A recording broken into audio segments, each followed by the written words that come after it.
Welcome to Nasdaq Trade Talks. I'm Jill Malandrino, global markets reporter at Nasdaq.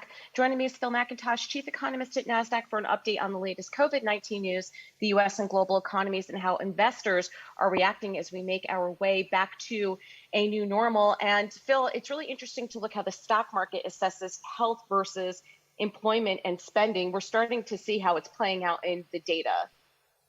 Yeah, and really the stock market cares about health if it means that the revenues from companies or the amount of employment is going to be worse. So we're starting to see that pretty clearly. The retail sales data that came out this week was actually relatively good. It sort of speaks to some of the things we've been talking about, where we had dramatic shutdowns of businesses, reductions in hours worked. We kind of knew that from back in March. We've been looking at the pretty high frequency data and seen that it looks like the worst is over and people are starting to get back to work and restaurants are opening and there's an increase in flights, all of those data points we've been talking about. But some of the hard data is starting to come through now. It takes a bit longer to collect. But when you look at retail sales, it actually shows, some of the retail bits of the economy coming back much stronger than people expected. And one of the important ones was restaurants and bars. So that's a big employer, and the recovery there was significant enough that it gave people some good news. There's some other parts of the spectrum that make a lot of sense. You've got people driving more, so that was relatively positive. And obviously groceries are super positive still because everybody is still living at home.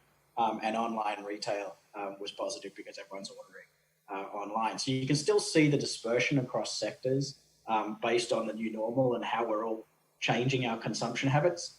But there was definitely some good news. It wasn't nearly as bad as people were expecting, even though it shows that spending is still down pretty significantly from pre-coronavirus. And Phil, there's also evidence that factories are opening back up, which is another good sign.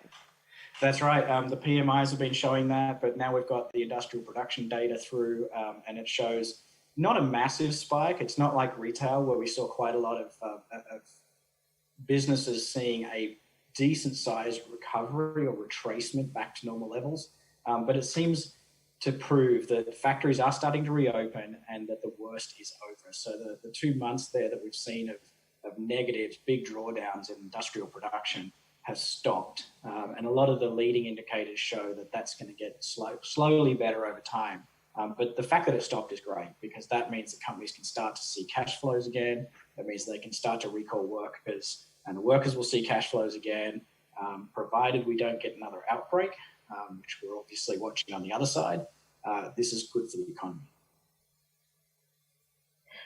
It's also been interesting to cover this week who is actually buying this market, because as we've been discussing, the rally seems to defy the underlying economics. I mean, we still are at 13% plus, and even that number is debatable, unemployment. So the question is, who's really buying this market? Is it retail investors, institutional investors, the new Robinhood, group of traders? Yeah, and a lot of the press seems to be focused on retail, and there's definitely data that shows that retail have opened more accounts, they're more active in the market. But there's not a huge amount of data that talks about how much retail are buying or whether they're big enough on their own to actually move the market as much as they have and to really push the market back to all-time highs like we have seen in the Nasdaq. There's some data out today that looks at small traders buying a lot of calls, which is pretty much a bullish signal. Obviously, you buy calls when you're thinking maybe the market will spike upwards because that's when you make your money. The market makers then will have to go buy underlying stocks to keep themselves hedged. So that's a positive flow through into the market as well. But it's kind of interesting because in reality, I think most economists are talking about downside risk, and that's where puts would be a more natural position to take. It's like, I'm kind of happy where the market is right now, but just in case something bad happens, I want to buy insurance. That would be a put. So this index is a little surprising to see, but it's a relatively positive sounding indicator. The flip side to that is in the Wall Street Journal this week, we saw some data from Fidelity that showed that a lot of individual investors completely sold out or mostly sold out of equity holdings. So we have really conflicting signals coming from the retail complex. Nothing very definitive, but to your point, the market valuations are pretty strong. They seem to be pricing in a big starting to see some positive news on retail sales and people getting back to work back now and be much closer to normal than we expected, in which case it will look pretty much like a V when we get a couple of years from now and look historically at the massive downdraft and unemployment and business closures, and then the relatively quick recovery. That's the hope anyway. And Phil, to wrap up here, let's talk about municipal debt. I think that's something that we need to continue to watch because clearly the budgets of states and cities are stretched. And with all the stimulus that's been out there, with the loss of tax revenue, we're going to have to pay the piper at some point. So, you know, what are you watching in the muni market? I mean, there's definitely about states that are going to be under pressure coming in the coming fiscal year. Whether that means they're going to lay people off, which kind of counters all of the good employment data that we've just been talking about, or whether it actually creates extra taxes, which will be a headwind to the recovery that we're talking about, are two negatives that we've got to be watching for. But I also think like this crisis started or was at least made worse by the stretching of the bond market.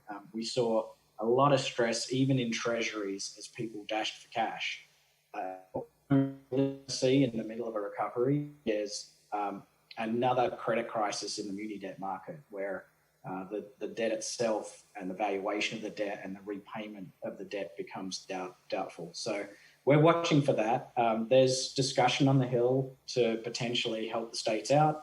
And obviously, if we get people back to work faster, the problem becomes. But it's definitely something to watch in the future just as a potential downside risk. All right, Phil, thanks for joining us on Trade Talks as always. You're welcome, Jill. And thanks for joining me. I'm Jill Malandrino, Global Markets Reporter at Nasdaq.